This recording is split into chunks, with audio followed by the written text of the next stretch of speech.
Welcome to the next in our series of fireside chats. Today is the 27th of May as we record this conversation, the first day of Reconciliation Week for 2020. And I'm absolutely thrilled to be joined today by our two Indigenous clergy in the Diocese of Gippsland, the Revd Phyllis Andy and the Revd Kathy Dalton, along with the Revd Edie Ashley, our priest at the Abbey at Raymond Island, and someone who's had a particular role ministering with and to Phyllis and Kathy and helping to support their roles in the diocese. So welcome to the three of you, and thanks for being with us on such a significant day. And of course, we want to acknowledge the traditional custodians of the land on which we gather. The Diocese of Gippsland is mostly on Gunai lands, and here in Sale, the Baracalung clan in particular. To the west, towards Melbourne, we move into the Boonwurrung lands of the Kulin Nation, and as we head east, we find that places like Malakuta, those coastal regions, are in Bidwell country, and as we move up into the Alpine region, also the Monaro peoples. So we acknowledge their stewardship of these lands and the rich spiritual heritage in which we stand. And I'd like to invite Phyllis and Kathy just to say a little more by way of acknowledgement. Muminginji everyone, welcome to the homeland of the Gunai people. I too would like to acknowledge the traditional owners of this land and to pay my respects to their elders, past, present and emerging. And my respect goes out to each and every one of you today. Thank you. Thank you very much. Thank you. And Phyllis and Kathy, I wonder if we could start by just inviting you to tell us a little bit about the work that each of you does in your respective communities. Tell us a little bit about your ministry as priests to your people. Well, my work entails holding Sunday services at the Lake Tyers Trust, which was back in the 1700s, was a mission, and then it then became, back in about 1971, handed over to the communities there as freehold land, and so it was virtually given back to the people to administer and to be able to support and run affairs as they were able to do so. Average about 150 people per time, and the community has grown, and I just go out there to hold Sunday services of encouragement.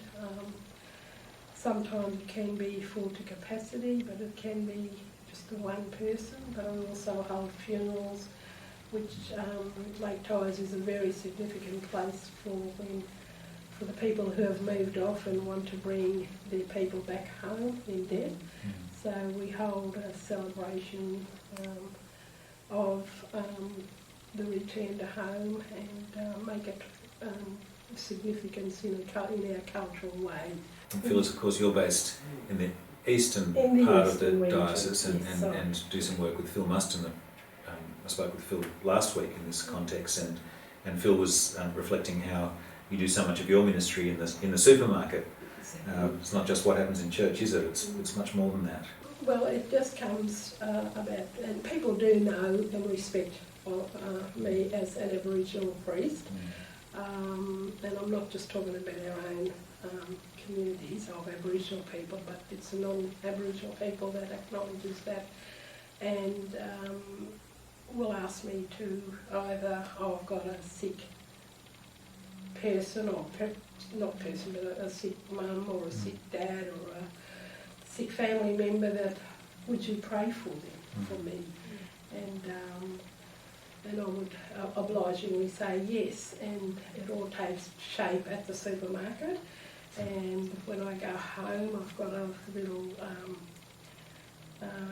like desk in my bedroom where I close the door, light a candle and pray for people who I've been asked to pray for and their families, and that kind of gives me some,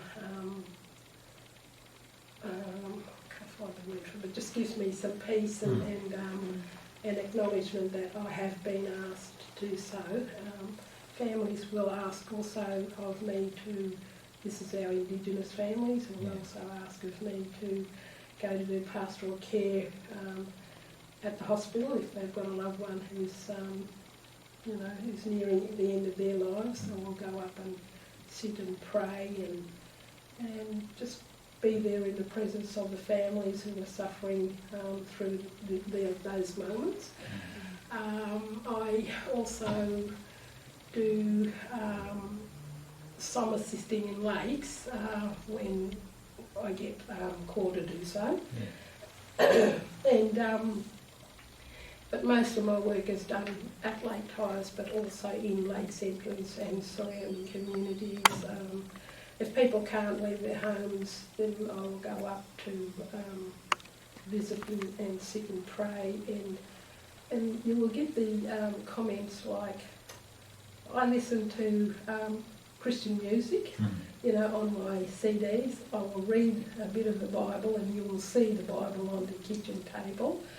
And this one particular lady, she's got a chronic illness, and she is kind of acknowledging to me that she is a Christian, and I will sit then and she'll say, well, you pray for me? And I'll say, yes, I would gladly pray for you. So, so it's just an acknowledgement of me as the Aboriginal priest within the communities of Lakes Entrance, Lake Tyers and even Bensdale. And Kathy, you're based in the western region of the diocese at St Mary's Morwell with David Head. And tell us a little bit about your role there and in the community. Yeah, I just wanted to say something also about Auntie Phyllis yet. Yeah. Like in 100 years there hasn't been a woman priest or an Aboriginal priest based at Lake Tyers. When Auntie Phyllis was ordained as the first Aboriginal woman in our diocese, to me that was just a joy to have an Aboriginal person, but even being an Aboriginal woman, being first ordained here and then taking the first service at Lake Tyers Church, like me and my family was there to witness that, and what a joy that was. Yeah, good on you, Kathy. For that celebration. Yeah, thank you for we're saying really that. blessed to have Auntie Phyllis to be based at Lake Tyers Church, but also Auntie Phyllis is known out through the whole of Gippsland too. Like if I cannot do services, funeral services in my area, Auntie Phyllis will come down and do that, or if they ask specifically for Auntie Phyllis, she will come down and do that funeral. Yeah. Yes. Yeah, and I also, upon the blessing of yourself or of the bishops before, do go into other states of Australia to do funeral services and even other parts of Victoria where I'm called to. We'd like you to come and do our funeral service for our mum or our uncle or someone. And that's a real privilege as well. But thanks, Kathy, for that. I mean, I didn't, sort of kind of bring it to that. But yes, we were the first two ordained priests. And that was through, the acknowledgement of Bishop John McIntyre and sending Edie to us as well to support and encourage and walk the journey with us as well. So it's been a real privilege for our for the starting of our Indigenous ministry. Great blessing to us all. It is. Yeah. Phyllis, did you want to mention something about your work with the courts? Yes, I've got 3 part-time jobs. Wow. And I do, as I mentioned before, I work with the elders to engage them into planned activities, and because they're unable to be able to come out of their homes, we do a pick-up, a transportation for them to come together for a meal. Then I've also joined the Koori Courts, which is a new initiative out of the Justice Program where we as elders sit at the table with the judge, or the magistrate I should say, and then you've got all the lawyers on the opposite side with the defendants, and then we've got our court coordinator, and he coordinates all of what we do for that time. But we as elders are free rein to go in there and tell the people who have offended and redirect them into a proper manner of their life ways. Thanks, Eddie. It's so important to have that as part of our wider justice system, isn't it? Yeah. Yes. Kathy, what about yourself? There are probably some similarities but some differences in terms of your work in your community. I was just thinking about, like my ministry began right, I guess, back in the 90s, I was thinking who was the priest back then, and I think it was the late John White, Reverend John White. He helped us. There was 5 of us at that time that was called into ministry, and he helped us to understand what was happening, within us and that calling. And then after John White, I think it was Keith Sauer, and then Heather Martin, and David now. Yeah, it's been really good. Learning. I just don't know what else to say. I just think it's really good. Yeah, David is a good person, a good teacher. He's understanding. I am on a roster. I do what a priest does. Within the church. Yeah. So we're no different. We do exactly the same. We hold the same licence. We do funerals, we do weddings, we do baptisms, we can do the Eucharist service, we can do the aged care facilities, which I do. We do everything what a priest does. You've got real skills in preaching and leading services and being with different communities in a liturgical sense. I do. And just your studies, you've got real gifts in that area that have grown and... Yeah, I have grown a lot. Like at the beginning, I used to mark everything on my book, what I've got to do here, what I've got to do there, on the prayer book. Yeah. But now I just know. Yeah, it's just natural, I just know. Well, it's a significant week, as we said, and there are a number of important anniversaries that occur this week in this particular year. One of those is it was 20 years ago that the Walk for Reconciliation happened, when 250,000 people walked across the Sydney Harbour Bridge in the year 2000. I think it's still the largest public gathering in Australian history. Very significant occasion. I wonder if you could reflect with us where you think we've come in those 20 years since that walk, and perhaps where you think we still need to walk to. I think just to see people coming together for a good cause of justice and reconciliation. Because I've had an aunt which is Auntie Mary, she would say, we must reconcile ourselves before we can reconcile to each other. And it was a famous favourite word of hers. But I think the march with, as you mentioned, 250,000 people, well, that's a huge gathering, and that's a huge step towards humankind, and for us to be able to stand proud that this has happened, and hopefully this will carry us into the future, into a stronger context of the acknowledgement and reconciling one another's to each other. So, we just need to have some sort of significance, such as the walk, to highlight a fact that there is something that we can do together, and to take that step forward together. But it also recognises, us Aboriginal people, we do exist, we are here, and we were here, when time began. The Aboriginal people were here before white settlement, and we're still here now. But also, like Auntie Phyllis had said, reconciliation being walking together with white and black Australia, like they too come together on that bridge. fighting for justice, you know, human rights, all of those things. Edie, you was there. I was. So what was the feeling? Fantastic, fantastic. Yes. And what did you think?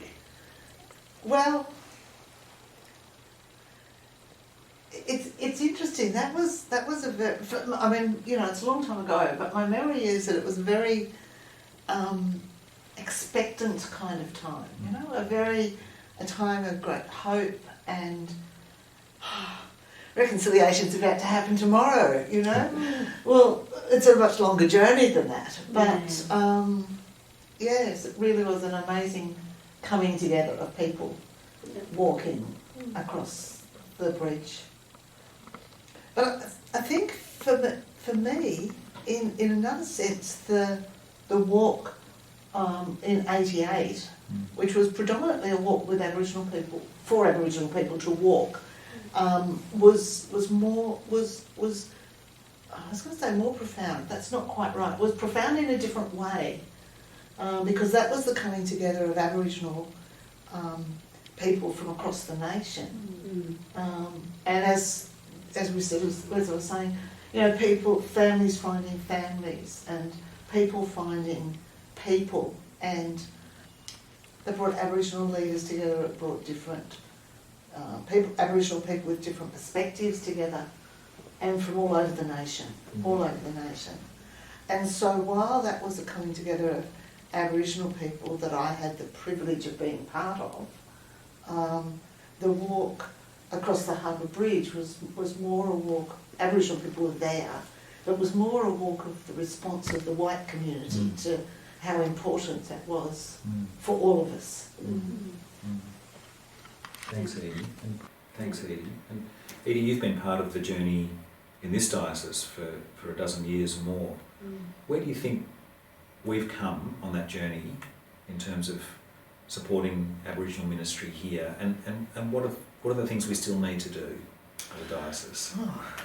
I remember I was at a funeral that Phyllis took. It might have been one of the early ones.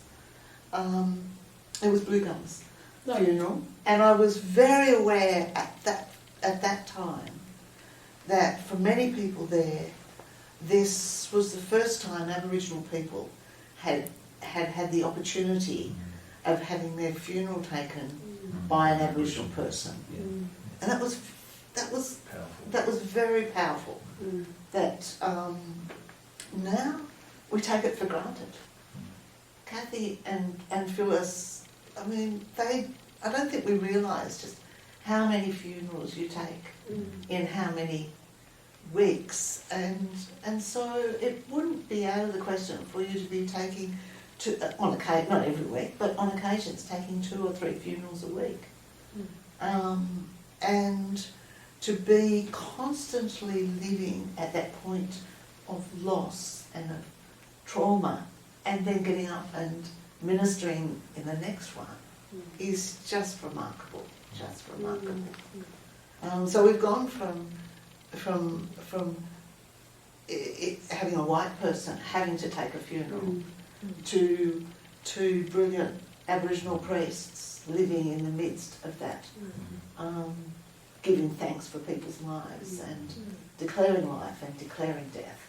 And it's a church too, you know, like accepting us and allowing us to go into their church, you know, the clergy, going into their church and taking that service and leading that service as our people wanted, you know, us to do so.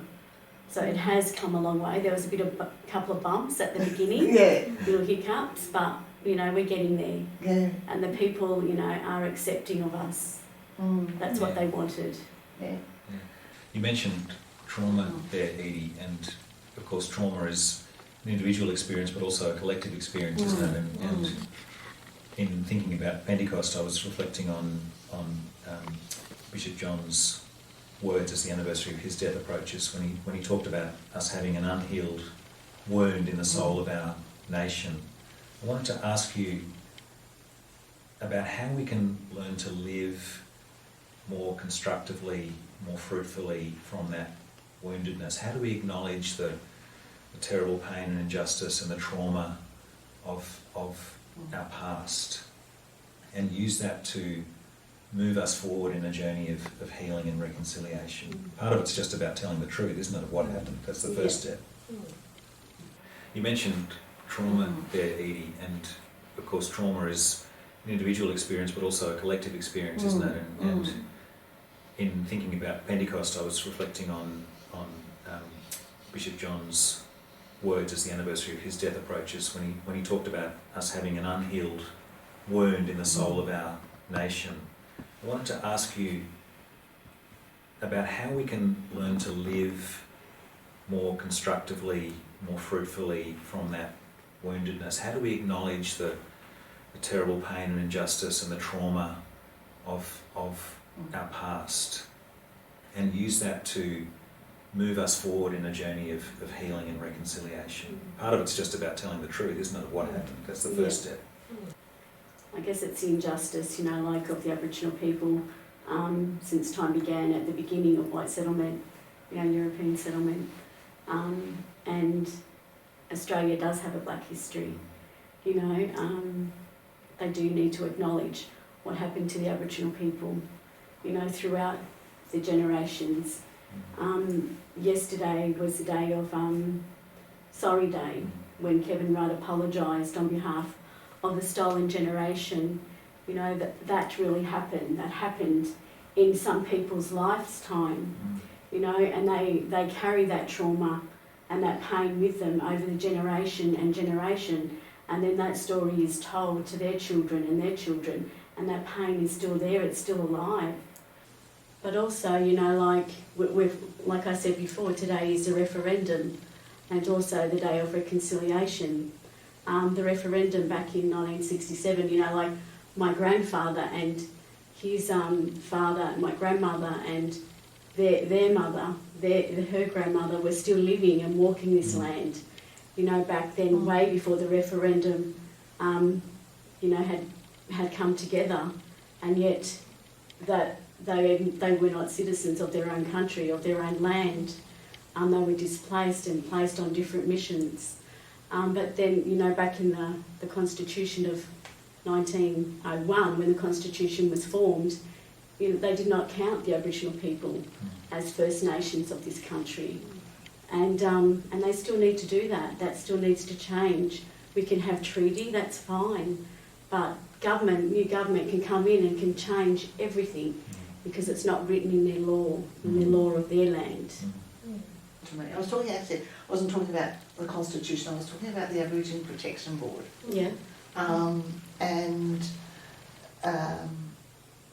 the way in which Aboriginal people were treated by the Aboriginal Protection Board, which was really a protection for white establishment society. And it was made up of white people. Oh, absolutely. They made the rules. Absolutely. They made the laws, the regulations. Yeah. And the number they signed off on the paperwork. Absolutely. Yeah. And the number of times you read or you hear of people coming from the missions to discuss matters with the Aboriginal Protection Board, Aboriginal Protection Board, I think it was. You just know that people have been destroyed. Good people have been destroyed, like Phyllis's great-grandmother, Bessie Flowers, who was an accomplished organist, who was a school teacher, who could compete in the best of white society on white terms, who offered to take leadership for the Aboriginal people that she was living with at in Sale and at Lake Tyers, and was destroyed as a person by the misuse of power. Now I've got to live with that, and I obviously feel very deeply about those kind of things. And if we're talking about reconciliation, I've got to come to some kind of resolved place in myself about being white, and that happening by white people to Aboriginal people, and knowing that to some extent those that way of treating people still happens by white people to white people, and probably by some Aboriginal people to Aboriginal people. You know, the sense of the violation of humankind, of human beings, is still happening, and somehow living with that, but also choosing an alternative that's got to do with the grace of God. So the theme of National Reconciliation Week this year is in it together, in this together. As you think of those who might be watching this conversation and, you know, in our churches, in the wider community, in our Anglican schools, what would you want to say to those who are watching about how we can be in this journey together towards reconciliation? Probably more of the acknowledgement of maybe the past, and then let's move on together into the future with the acknowledgement on how better we can heal. We can heal together. And then always had a conversation with Edie about Australia Day and how we could, I'd like to, and this is a real passion of mine, to bring it into a forgiveness style, that we could, okay, the hurt and shame of our past has happened, so not how, but let us move forward into forgiveness. And I always think that forgiving of each other can be a very healing way that we can move forward together in reconciliation. Because it's us sometimes too that holds us back from moving forward as well. It's our own selves that can really prevent that. And I've always thought about, okay, instead of having a big celebration of Australia Day, let us go, stand shoulder to shoulder as clergy and pray for forgiveness toward each other. And look, whether that works or not, I don't know, but it would be something that God would probably put into place for us. But it's all about healing, it's all about forgiveness, and it's all about moving forward in my vision. Thanks, Phyllis. It's a beautiful vision. Watch this space. Kathy, what would you say to us? I guess for the children, you know, like the children in school, I think learning more about Aboriginal history, you know, because there's like over 500 different language groups, you know, like in this country of Australia, nations and languages, you know, of Aboriginal people, learning, you know, different dreaming stories, learning about the Aboriginal people and also the Torres Strait Islander people too, you know, learning. And having, you know, an Aboriginal person from their community come in and speak to them, if it's during NAIDOC week or if it's, you know, like Sorry Day or Reconciliation Week, doing something like that, you know, in a positive way, bringing more understanding. And as Auntie Phyllis said, to be reconciled to each other, but also I guess we too have to be reconciled to God, you know, for asking forgiveness of what's happened, you know, like in this country, to Aboriginal people, and walking together side by side, not walking in front or behind, but side by side, you know, like you did, Edie, when you was up there 2000. It's so right about learning the stories and the history though. I just think back to my primary school education, you know, and I went to kind of a good Anglican school, but, you know, we just came out so woefully ignorant about those stories and the history and the truthfulness of what happened. Yeah, because I guess a lot of it wasn't told in schools, you know, what happened to Aboriginal people. It was always, you know, Captain Cook did this, Captain Cook did that, and it was a good thing. Yeah, but, you know, like the Aboriginal history wasn't taught, and now it's being taught. A lot of people starting to understand and starting to realise, you know, what happened to the Aboriginal people. People say, "I'll get over it, that was back then," you know, but it's generation, that story flows through. And about the church service, you know, like Australia Day, I have, you know, been at church when Australia Day was on. I don't sing the national anthem. I stand with the people I do that, I do my duty, I do what I have to do within church, but I don't sing the national anthem, and they understand that. Yeah. And now David has changed that, you know, into something else. We sing something else instead of that. And so I guess it's that understanding, you know, and if I get a chance to preach, I do preach about Aboriginal history. You know, I do bring some good things, you know, so people can understand and they can learn, because we are learning together and we are journeying, you know, we're on this journey of reconciliation and healing, you know, together. Yeah. Thank you. Edie, you wanted to get in there with something? It's just escaping because I got caught up with it.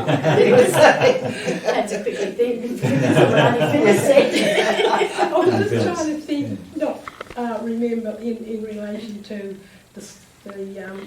call it the slogan now about the COVID. Yes. We're all in this together. Yeah. So let us all be in this together for the future of coming together and being together as the one nations of people, not as the individuals of the blacks and the whites. I'm using that as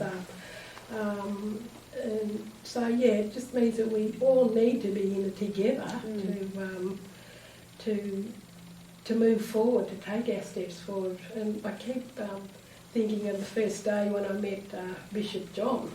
It was down at Lakes Entrance, and we were all just on fish and chips one, fish and chips, but we were sitting there as a group of Aboriginal people, and we were just having our own time and fun, and suddenly he walks across and then he's sitting down, and there was no colour ever entered into that circle of people that were sitting there. We outnumbered them, but it wasn't that in the sense. It was the common factor that he came and sat with us, ate with us, and it was like Jesus at the table, sharing a meal with his disciples. So, it just brings me back to that time and moment when he and Jan came across, but he's yelling out to Jan, "You better go and get some more chips." And it was just that amazing start towards acknowledgement. I mean, we have had wonderful priests in the past, and Graham Vines and Maria, a classic example of those times, and who came together, but we've never had such a moment with any, they were friendly, they were great, but they never really came in depth to be part of us and we as part of them. Well, Phyllis and Kathy and Edie, thank you for the way that you share your gifts and your stories with us. It enriches our life and our work so deeply, and we are in this together, and we will continue to walk together day by day more deeply into the gospel ministry of reconciliation which the risen Lord entrusted to the church and charged to the world through Holy Spirit. And thank you so much for being part of this conversation today. And just further to your words there, Kathy, I'd like to just close with a prayer that was written by the Wantap Ibuya Indigenous Theology Working Group way back in 1997, but it calls us forward as deeply today as it did then. So I'll offer this prayer. Holy Father, God of love, you are the creator of all things. We acknowledge the pain and shame of our history and the sufferings of our First Nation peoples, and we ask your forgiveness. We thank you for the survival of Indigenous cultures. Our hope is in you because you gave your Son Jesus to reconcile the world to you. We pray for your strength and grace to forgive, accept, and love one another as you love us and forgive us and accept us in your Son. Give us the courage to build a better future for our nation. Teach us to respect all cultures. Teach us to care for our land and waters. Help us to share justly the resources of this land. Help us to bring about spiritual and social change, to improve the quality of life for all in our communities, especially the disadvantaged. Help young people to find true dignity and self-esteem by your Spirit. May your power and love be the foundations on which we build our families, our communities, and our nation. Through Jesus Christ our Lord. Amen. The Lord be with you. And also with you.